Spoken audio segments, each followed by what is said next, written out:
Well, hi, everybody. Welcome to NAUI's Dive Team Report. I'm your host, Greg Martin. Anytime you get a number of divers together to discuss the future of the diving industry, the conversation always seems to turn to figuring out how to bring younger divers into the fold. And as a kid, I was inspired to become a diver. I didn't until I was 18, but we all agree that we just really need to see more kids getting excited about learning to dive and learning about the oceans. Well, SCUBAnauts International is doing just that. Their mission is all about getting kids between the ages of 12 and 18 interested in the underwater world. And Katie Schultz is the Tampa Bay Safety Officer for SCUBAnauts International. Did I get that right? That's correct, yes. And you're also a NAUI DAN Instructor Trainer. Yes.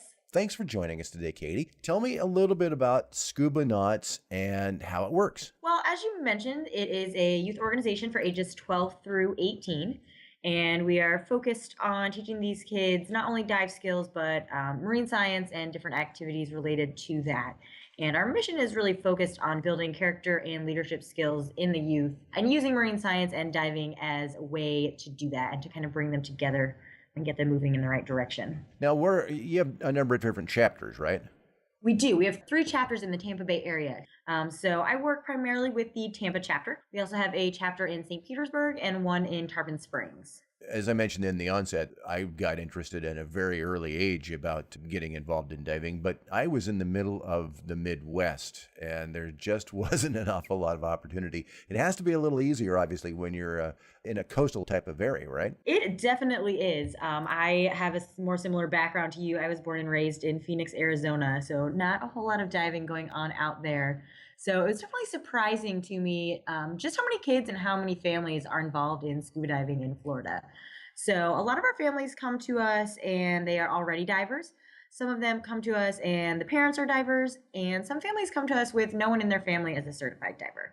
We actually do not require that the youth be certified divers when they join the organization. Each chapter meets monthly for what we call dry meetings, and that's where we do a lot of our science training.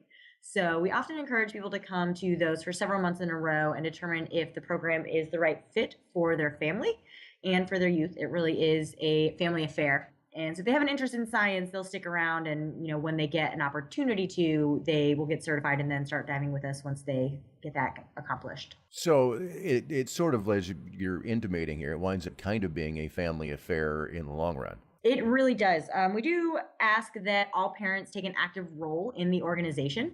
Some of them dive with us, not all of them do, but we want the parents involved. As I mentioned, a lot of our focus is on building character and leadership skills, and so we want the parents to take an active role in that, and we want the youth to see the parents doing that, their own and the other parents involved in the organization. Now, talk to me just a little bit about some of the different programs that you have. Each year, we focus our science curriculum on one of 4 areas of oceanography. So this year, we're focusing on biological sciences, which lends itself to a lot of fish identification is what we've been focusing on. We also each summer spend a week in the Florida Keys working with Mote Marine Laboratory. So we talk about the biological aspects of coral, specifically the staghorn coral that we're working on restoration efforts with Mote on.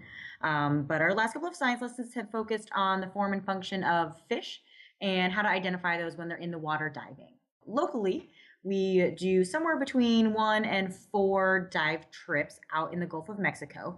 And most of our dives this summer are going to focus on conducting reef fish surveys. So our dry activities teach them how to identify it. Our wet activities actually put that to use.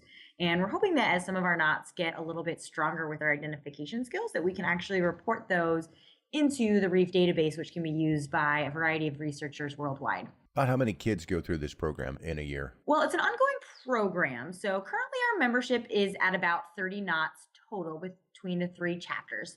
I would say that has been pretty consistent in my time with the program over the last 3 years. We ebb and flow a little bit from there. A lot of the kids will stay with the program for multiple years. It's not necessarily a one and done type of activity. We try to keep the science lessons fresh. By the time they're seeing the same science lesson for the second time, it's been 4 years. And, they may have been 12 or 13 the first time they've heard it. So when it comes back around at ages 16 and 17, they take something different from it. And at that point, we're really looking at them to take a higher level of leadership and help mentor the younger knots to learn what they've been learning over their years in the program already. Any idea about how many kids go on from this point and pursue either a career in the marine sciences or diving or anything like that? I would say it's about half, maybe even a little bit less, but we do have the vast majority of our students go on to college and onto four-year universities. And the skills that they've learned through diving and through the marine sciences, we're hoping serve them well in any discipline. So some of them stay in the STEM, the science and technology and engineering fields, but not all of them do. What do you want from people? What can people do to help the SCUBAnauts program? Well, right now, our 3 chapters are all in the same area.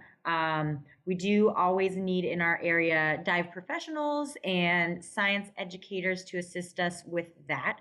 If anyone's interested in learning more about us, I would definitely encourage you to go to our website. There's also a Donate Now button on our website where people can donate to the organization. Most of those funds go to supporting our local dive trips as well as our summer trip. This is a great program for the youth, and we try to keep the costs as low as possible for them. So if people are interested in either of those items, our website is SCUBAnauts. So SCUBA, NAUTSINTL.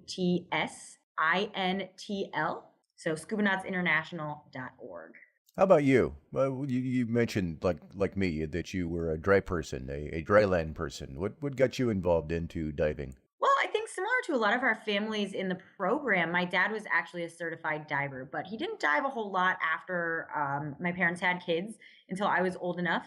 So he got me interested. I actually got certified when I was, I believe, 12 or 13. And he and I did some diving off of the coast of California and off of the west coast of Mexico. And it was something that I just really fell in love with. My background is in biology and marine sciences, so I really expanded my diving skills through college because of what he had introduced me to, and it really just carried me from there. I had an opportunity to spend a semester in Bonaire doing some research diving, and that's what made me realize while I love the oceanography side, my true passion was in the diving end of it. And so after that, I pursued dive master and then instructor and now course director certifications. And I'm hoping that's something that I bring to SCUBAnauts is helping these kids find what they want to do, whether it's on the diving side of things or otherwise. Sounds like a fascinating program. Again, it's SCUBAnauts International, INTL.org. Be sure and check that out. Katie, want to say thanks for spending some time and talking about the program. We'll see if we can't get some more people involved for you. Great. I appreciate it. If you'd like more information, again, visit their website. You can also check out the NAUI website, NAUI.org, for more information on learning to scuba dive yourself. And that's this episode of NAUI's Dive Team Report. I'm Greg Martin. Thanks for listening. I'll see you underwater.